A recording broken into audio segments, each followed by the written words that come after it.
Kunigas Čarlzas Kopensas SJ, protestantų reformacija, kaip jie atsirado skirtingose šalise.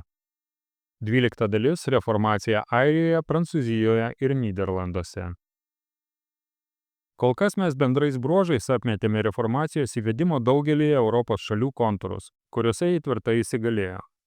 Preskotas savo Pilypo II istorijoje taip aprašo apie 1560 metus susiklošiusią situaciją. Praėjo vos 40 metų nuo tada, kai Liuteris metė pirštinę Vatikanui viešai sudegindamas popiežiaus bulę Wittenberge. Nuo tada jo doktrinos buvo priimtos Danijoje ir Švedijoje. Anglijoje 3 kartus pasikeitus valdymui, protestantizmas tai ypatinga forma, kurią jis išlaikė iki šiol, tapo pagrindinė valstybės religija.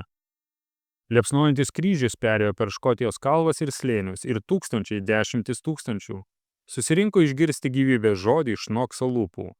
Liuterio doktrinos išplito Vokietijos šiaurėje ir galų gale Pasau sutartimi ten buvo garantuota garbinimo laisvė.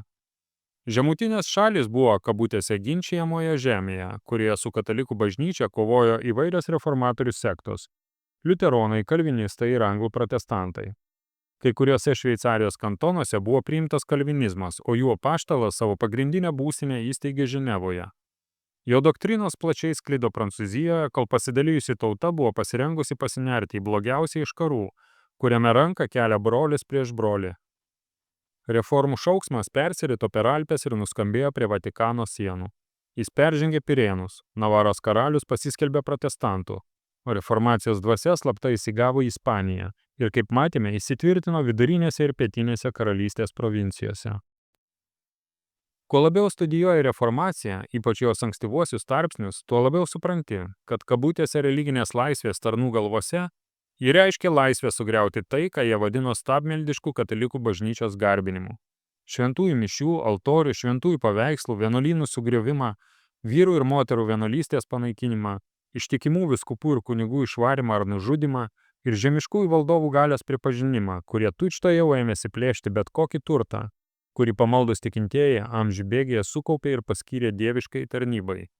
Štai kas buvo reformacijos esmė. Kiekviena katalikų tauta buvo priversta atmesti ir jėga sutramdyti religinės laisvės plitimą, tam tikslui pasinaudojant inkviziciją, įkalinimais, bausmėmis, erezijos lyderių baudimu mirties bausme ir panašiai.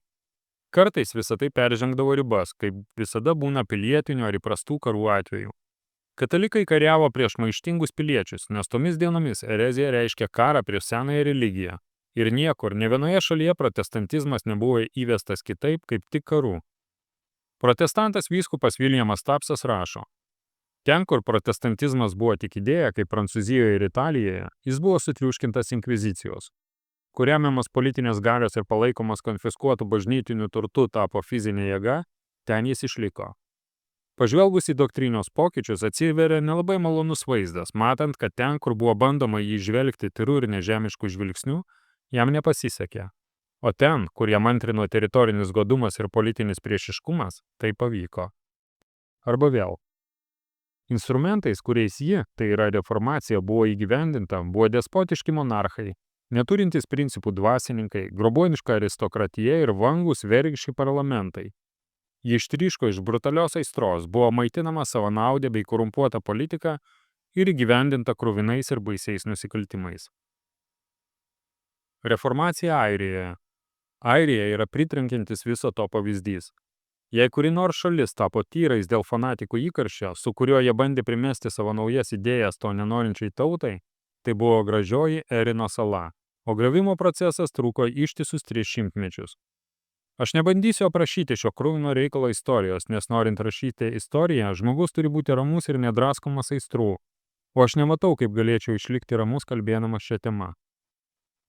Aš nesu nei airis, nei airiškos kilmės, bet jaučiu, kaip mąstant apie tas baisybės, tokį žiaurų ir nuolatinį smurtą, kurį patyrė ištisos kartos siekiant išnaikinti tikinčiųjų, didvyriškų žmonių tikėjimą, rašiklis mano rankoje pradeda kaisti, skruostas degti, o širdis virpėti nuo pasipiktinimo ir užuojautos. Tegul vietoje manęs kalba davatkiškas protestantas poetas Spenceris. Jis buvo Airijoje Desmondo sukilimo pabaigoje ir gavo 3000 akrų konfiskuotos airiškos žemės kaip savo grobio dalį. Jis rašė: iš kiekvieno pakampio ir slėnio jie, tai yra katalikai, Šliaužte šliauždavo ant rankų, nes kojos jų nebelaikė.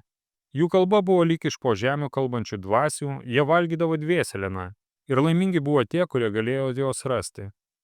Netrukus jų beveik ne vieno nebeliko, o šalis, kurioje nieko netrūko ir ką tik buvo buvusi gausiai apgyvendinta, staiga liko be žmogaus ir kitokio gyvio. Tai tik viena iš siaubingų tragedijų scenų, baisesnių nei Šekspyro karaliaus Lyro tragedija. Visa tai giliai įrašyta visos airių tautos protose ir širdise, ir nebūtina smulkiai visko pasakoti, bandant įrodyti, kad Dievas pasirenka įvairaus amžiaus didvyrius, neleisdamas pragaro vartams nugalėti savo ištikimųjų draugų. Štai dar keletas scenų iš šios liūdnos tragedijos. Aš pacituosiu D'Arcy McGee. Kol pietuose vyko karas prieš Desmondus, visi matė, kad prisidengiant sukilimu, kova su juo buvo nukreipta prieš katalikų religiją. Jei kam nors dėl to kilo abejonių, įvykiai, sekė tuoj po Elžbietos pergalės, netrukus juos įtikino. Kašelio arkivyskupas Dermotas O'Harlis, laikytas nugalėtojų 1552 metais, buvo pristatytas į Dubliną. Čia protestantų primatas Loftusas beveik metus laikė jį uždarytą, bandydamas pasiekti, kad jis išsižadėtų popiežiaus primato ir pripažintų karalienės valdžią. Supratus, kad jo tikėjimas yra nepajudinamas, jis buvo išvestas nukankinti į Stepono Žaliojo apylinkę miesto pakraštyje. Ten pririštas prie medžio, jo batai pripildyti kuro, o kojos apnuogintos ir išteptos aliejumi ir alkoholiu. Jie pakaitomis tai uždegdavo, tai užgesindavo jį deginančią ugnį, tai pratęsdami jo kankinimą ištisas 4 dienas. Jam nepalūžus, prieš auštant 5 dieną jie galų gale atėmė jo gyvybę ir paliko jo suanglėjusius kaulus tarp pelenų prie stulpo. Pamaldžių draugų surinktos relikvijos buvo paslėptos pusiau sugriuvusioje Šventojo Kevino bažnyčioje prie Dublino vartų, vadinamų Kevinsportų. Tada Desmondų Kilmaloko kelionės metu buvo sulaikyti Patrikas O'Heilis, Majo vyskupas, kunigas Kornelijus, pranciškonas ir kai kurie kiti. Kad išgautų iš jų naujojo tikėjimo išpažinimą, jiems kūjais sulaužė šlaunis, o svertais rankas.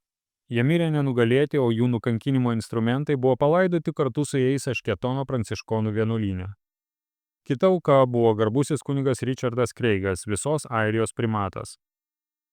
Katalikybė Airijoje išgyveno 3 amžių persekiojimus ir tapo išsigelbėjimo sėkla tiek milijonų žmonių, gyvenančių mūsų laikais visoje žemėje, kiek tūkstančių aukų sudėjo karalienės Elžbietos ir po jos sekusiais persekiojimų laikais. Reformacija Prancūzijoje. Reformacija nepavyko Airijoje, nes nuskendo savo aukų kraujyje. Jai taip pat nepavyko ir Prancūzijoje, bet čia ji buvo paskandinta kaip katalikų, taip ir hugenotų kraujyje. Štai trumpas apibendrinimas iš Spaldingo reformacijos istorijos. Visa reformacijos istorija Prancūzijoje gali būti nusakyta 2 sakiniais. Kalvinistai intrigomis ir ginkluota jėga bandė iškilti ir įsteigti naują religiją vietoj senosios. Tačiau po ilgos kovos jiems šitai vis dėlto nepavyko ir bažnyčia išsaugojo Prancūziją. Kova vykusi tarp audringos protestantų mažumos ir ryžtingos katalikų daugumos buvo ilga ir baisi. Jie buvo siekiama išspręsti svarbius klausimus, kurie galų gale turėjo lemti Prancūzijos likimą. Beveik 100 metų vykęs pilietinis karas, kurstomas religinių uolumo ir fanatizmo visoje šalyje, įsidegdamas su nauja jėga jie visiškai nuniokojo. Galų gale katalikai prieš pastatydami intrigai ir jėga atremdami jėgą išlaikė pozicijas, o protestantai, kadaise buvo tokie įkvėpti, nunyko ir tapo nežymia visuomenės dalimi. Išsireiškimas prieš pastatydami intrigai rodo iš Švento Baltramiejaus žudynės. Visose šalise, kurias bandydavo užkariauti, protestantai regzdavo intrigas ir sąmokslus, kaip mes parodėme šiame esė rinkinyje. Galų gale jie buvo įveikti tokio paties pikto įrankio Prancūzijoje, bet jis priklausė ne katalikų bažnyčiai, ne katalikų viskupams ar kunigams, tačiau be skrupulų veikusiai karalieniai regentai Kotrynai Mediči, kuri širdyje buvo netikinti, tačiau priklausė katalikiškai pusiai. Mes bjaurimės jos baisių sąmokslų, net jei be jo bažnyčia būtų netekusi Prancūzijos, nes blogis negali būti daromas tam, kad būtų pasiektas geras tikslas.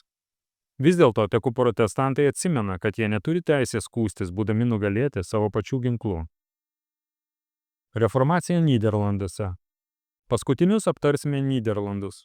Tuo metu šią šalį sudarė dabartiniai Nyderlandai ir Belgija bei kai kurios mažesnės provincijos, kurios dabar yra Prancūzijos dalis.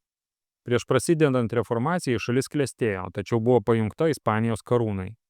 Kai kalvinistai iš Prancūzijos, karalienės Elžbietos intrigantai ir pavaldiniai protestantai imigrantai iš Anglijos bei Flandrijos jaunuolių, grįžtančių iš Vokietijos universitetų parvežamos liuteronų naujovės ėmė kurstyti šalies norą nusimesti svetimos šalies jungą, šalis tapo sukilimo prieš Pilypą II ir jo katalikų valdytojų židiniu.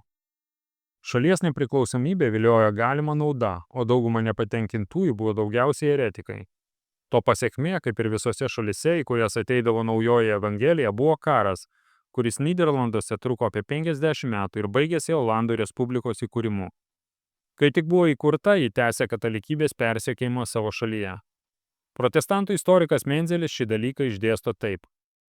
Vietoje katalikų ir liuteronų tikėjimų buvo įvestos kalvinistų tikėjimo tiesos ir garbinimo formos. Katalikų vykdomi žiaurumai prilygo tiems, kuriuos darė konfliktuojantis reformatoriai.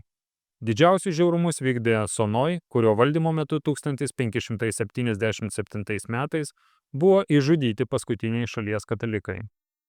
Taip sako Menzelis.